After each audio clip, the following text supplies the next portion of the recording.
Tra la vita e la morte si può comunicare solo attraverso i sogni.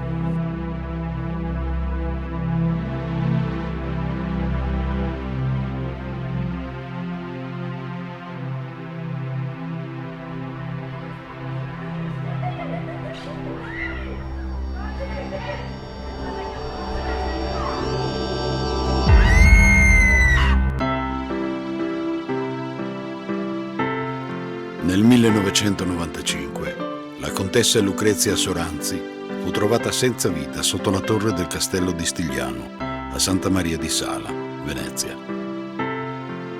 Il fatto venne attribuito ad un suicidio.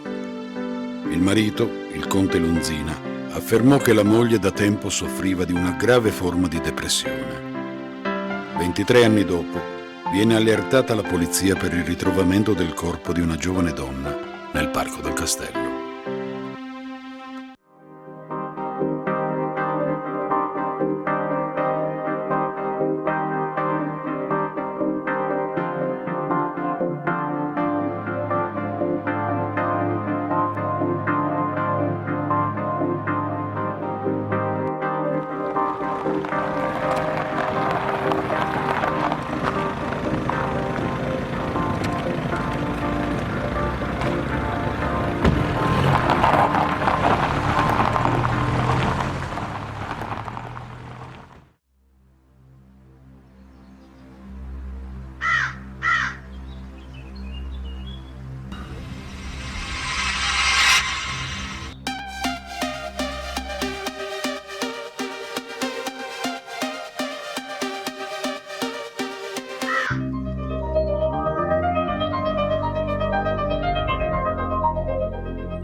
Vuoto, non c'è niente. Ricordo ancora i magici momenti trascorsi insieme. Signor Conte, se ci vuole seguire.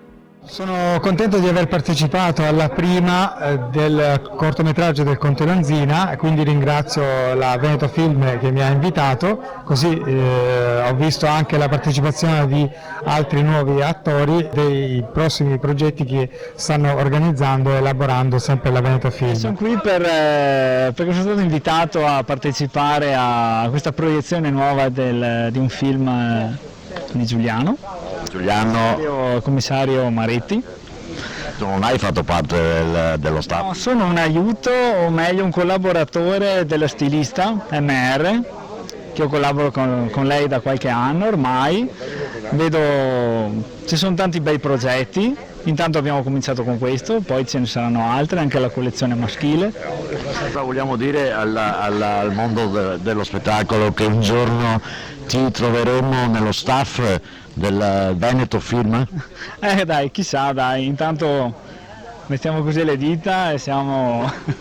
All'Accademia Artisti di Milano ho studiato, il mio sogno è diventare l'attore, mi metto in gioco perché è quello che vorrei fare, diciamo, nella mia vita. Mi piace molto il cinema italiano perché è una cosa che ci fa vedere l'arte, insomma.